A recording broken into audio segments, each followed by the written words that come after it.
జగన్ పోలీసులను బట్టలు ఉడదీసి కొడతా అంటున్నావు. పోలీసులు ఏమన్నా నువ్వు ఇస్తే వేసుకున్న బట్టలు అనుకున్నావా? కష్టపడి చదివి రన్నింగ్ రేసుల్లో ఎగ్జామ్స్లో పాస్ అయి ఎన్నో వేల మంది పోటీ పరీక్షల్లో నెగ్గి వేసుకున్న యూనిఫామ్ ఇది.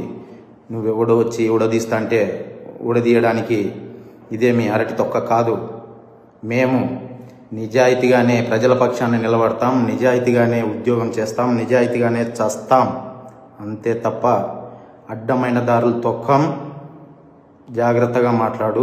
గౌరవనీయులైన రాష్ట్ర ముఖ్యమంత్రి గారికి, డిప్యూటీ సీఎం గారికి, హోమ్ మినిస్టర్ గారికి, రాష్ట్ర డీజీపీ గారికి నా విన్నపం ఏంటంటే, జగన్ తన స్వలాభం కోసమో రాజకీయం కోసమో పోలీసులని బట్టలు ఉడదీసి కొడతాం, బట్టలు ఉడదీస్తాం. అలాగే వారి శిష్యులు పోలీసులని అమ్మనాబూతులు తిడుతున్నారు. మా దగ్గర తుపాకులు ఉన్నాయి, మీ దగ్గర తుపాకులు ఉన్నాయి, రండి ఎవడడ్డం వస్తాడో అని రెచ్చగొడుతున్నారు. ఈ విధంగా రెచ్చగొట్టే పరిస్థితులు ఉత్పన్నమైనప్పుడు లేదా కింది స్థాయి ఉద్యోగస్తులను భయపడిస్తున్నప్పుడు ప్రజాస్వామ్యం చాలా క్రిటికల్ పొజిషన్లో ప్రజాస్వామ్యానికి ముప్పు వాటిల్లే పరిస్థితులు ఉన్నాయి. దయచేసి ఇటువంటి పరిస్థితుల నుంచి కింది స్థాయి ఉద్యోగస్తులకు భరోసా కల్పించండి. థ్యాంక్ యూ, ధన్యవాదాలు. నేను G Sudhakar Yadav, sub inspector of police, Ramagiri.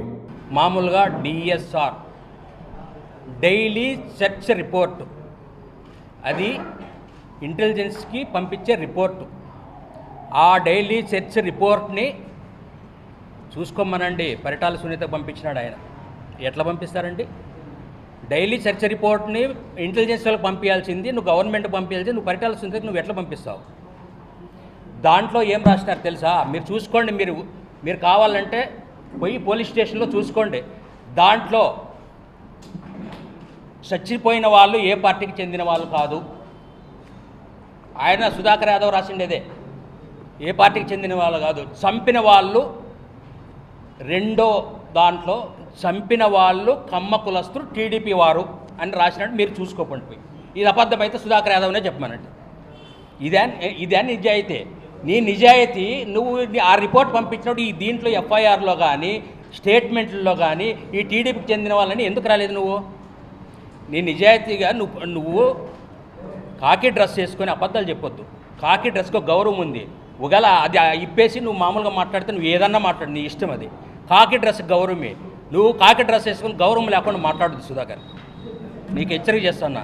నీకు ముందే చెప్పినాం, మా బ్రదర్ని నాగిరెడ్డిని కొట్టించినావు, జాగ్రత్తగా ఉండో. నేను కురువనుగా చెప్తాను. నువ్వు ఇప్పేసి రారా, లే నువ్వు ఇప్పేసి ఇగో డ్రెస్ గౌరవం ఇస్తాను. నేను డ్రెస్ ఇప్పేసి రారా, నీకు అది చూస్తాము. లే నువ్వు నిలబడరా, యాడ్ నిలబడరా నువ్వు తమాషా చేస్తావా? అన్ని తప్పుడు కుదురు కూస్తావా? లే ఎన్ని లే నువ్వు చూడరా, నువ్వు ఇన్వెస్టిగేషన్. ఇగో ముద్దాయిల దగ్గర నువ్వు వాళ్ళ ఫోటోలు దిగిండేటి వాళ్ళని నువ్వు సాక్షులుగా పెట్టినావు. LW1, LW6, LW7, LW8 చూసుకోండి. వీడు మజ్జిగ కాదు, వేపకుంట ముత్యాలన్న. ఇగో రమేష్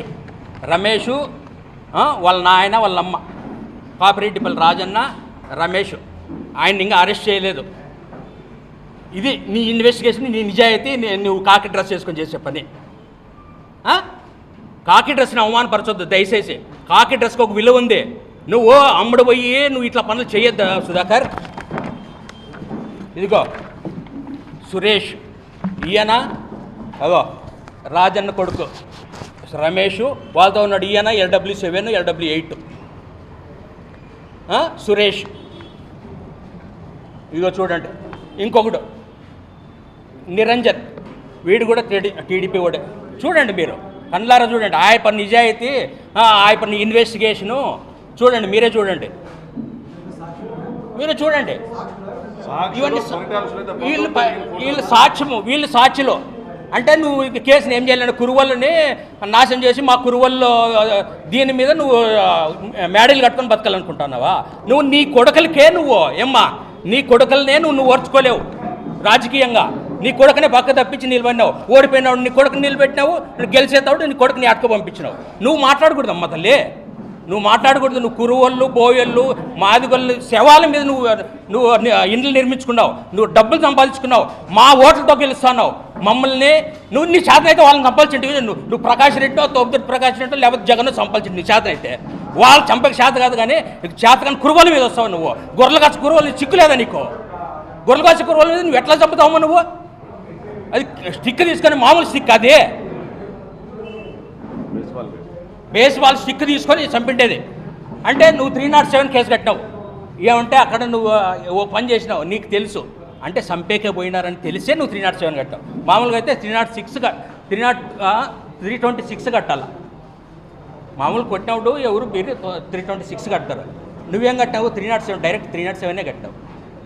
అంటే నీకు చంపేది తెలుసు, నీ నిజాయితీ ఇది. నువ్వు కాకి చొక్కా వేసుకొని అబద్ధం చెప్పొద్దు. నువ్వు ఇట్లా ఎగరేసిన మాత్రం నువ్వు పోటీరు గాడేం కాదు. కాకి చొక్కా తీసిరా నువ్వు మగోడు. కాకి చొక్కా గౌరవం ఇస్తాము. నేను చట్టపరంగా మాట్లాడుతాను. నువ్వు కాకి చొక్కా ఎట్లా పోతుందంటే చట్టపరంగా పోతుంది. నీకు వేరే ఊరు అవసరం లేదు. నువ్వే పీకించుకుంటావు. ఎవరు పీకేయాల్సిన అవసరం లేదు. నువ్వు చట్టపరంగా నువ్వు ఏమి తప్పుడు పనులు చేస్తావో అదే నిన్ను పీకేస్తుంది. ఎవరు పీకేయాల్సిన పనిలే, నువ్వే పీకేసుకుంటావు.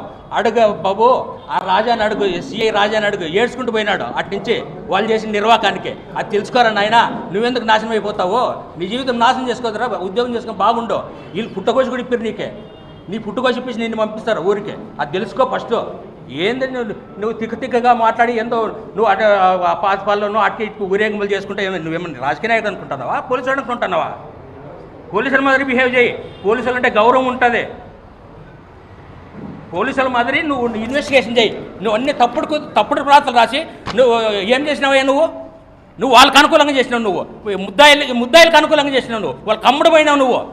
నువ్వు ఆయన నిజాయితీ గురించి మాట్లాడతావు. చొక్కా నువ్వు ఎవరు పీకేల్సిన పర్లేదు, నువ్వే పీకేసుకుంటావు. చూస్తా ఉన్నాడు, నువ్వే పీకేసుకోపోతాడు. వాళ్ళే పీకి పంపిస్తారు. ఎవరు జగన్మోహన్ రెడ్డికి పని లేక మాట్లాడినాడు, కానీ పీకేపించేది ఎవరు తెలుసా? పరిటాలు సునీత. నేను పీకేకపోతే నేను అడుగు. ఇన్వెస్టిగేషన్ లోపల అన్ని లోపాలే. ఇదే ఇన్వెస్టిగేషనే. రామగిరి స్టేషన్లో నమోదైన క్రైమ్ నెంబర్ 13/2022 సంబంధించిన ఎఫ్ఐఆర్ ఫిర్యాదు. ఇది పోలీసులు వాళ్ళు అడిగినారు. ఆ పిల్లలు పోయి అడిగితే వాళ్ళకి ఇవ్వలే. అదే ఇన్వెస్టిగేషన్ ఆఫీసరు శ్రీధర్, ఆయన దగ్గర గవర్నమెంట్ జనరల్ హాస్పిటల్లో ఆయన స్టేట్మెంట్ రికార్డులు చేస్తే, దయచేసి ఒక నిమిషం, స్టేట్మెంట్ రికార్డులు చేస్తే ఆ స్టేట్మెంట్లో ఏం రాసినారు? మేము చదువుకుంటాం సార్. ఆ పిల్లోడు డిగ్రీ చదివినాడు. Srinivasulu one of the injured witness. ఏం చేసినారు? ఆ పిల్లోనికి చదివికుండేకి లేదు. మీరు చెప్పిన 3 పేర్లు రాసినాను, రమేష్ పేరు కూడా రాసినానని చెప్పినాడు. రమేష్ పేరు రాసినాడు, కానీ రమేష్ పేరు ఇందులో లేదు. సెకండ్ వన్, ధర్మవరంలో స్టిక్తో కొట్టినారు, అది బేస్బాల్ స్టిక్ అని ఊండ్ సర్టిఫికెట్లో ధర్మవరంలో రాసినారు. నువ్వు ఊండ్ సర్టిఫికెట్ తీసుకున్నావా? అనంతపూర్లో వాడు సాయంత్రము అబ్బాయి శ్రీనివాసులు అడ్మిట్ అయినాడు. దాంట్లో 3 అని చెప్పినాడు. అది మీరు ఊండ్ సర్టిఫికెట్ తీసుకున్నారా? తీసుకోలే. తీసుకొని నువ్వు రాపిలే. నువ్వు అసలు ఇన్వెస్టిగేషనే చేయలేదు. శ్రీధర్ గారు, నువ్వు సుధాకర్ యాదవ్ ఏం చెప్తే అది రాస్తున్నావు. ఎందుకంటే నీకు నీ పదవిని కాపాడుకోవడానికి కాదు.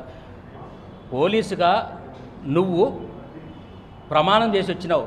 రాగద్వేషాలకి, కులమతాలకి అన్నిటికీ అతీతంగా చట్టపరంగా నేను విధులు నిర్వహిస్తానని ప్రమాణం చేసి వచ్చినారు మీరు ఇట్లాంటి పని ఒక చాతగాని పాపం అమాయకుడు ఏదో రైతు అతన్ని చంపితే మీరు ఇంత దుమానంగా మీరు ఎఫ్ఐఆర్ రాస్తే ఎట్లయ్యా? సుధాకర్, శ్రీధర్ గారు, మీరు ఇట్లా మంచి పద్ధతి కాదు. తర్వాత చేసిండేదేమి? ఇప్పుడు మామూలుగా ఏం చేస్తారు? ఎఫ్ఐఆర్ రాస్తే ఎవరైతే ఫిర్యాదుదారులు దెబ్బలు తగిలినవారు కానీ ఆ స్పాట్లో ఉండేవాళ్ళు కానీ ఉంటే రాసుకుంటారు. మీరు సవేరా హాస్పిటల్లో మీకు తెలియదు అంటున్నారు. సవేరా హాస్పిటల్లో పోలీసులు కుప్పలు ఉన్నారు ఎవరిని రానికుండా చూడడానికి. ఆ పిల్లోడు కూడా శ్రీనివాసులు అక్కడే ఉన్నాడు. మూడున్నర సాయంత్రం 7 వరకు అక్కడే ఉన్నాడు. మీరు ఎందుకు వచ్చి ఆ పిల్లలతో మీరు కంప్లైంట్ తీసుకోలేదు చెప్పండి, దానికి సమాధానం చెప్పండి.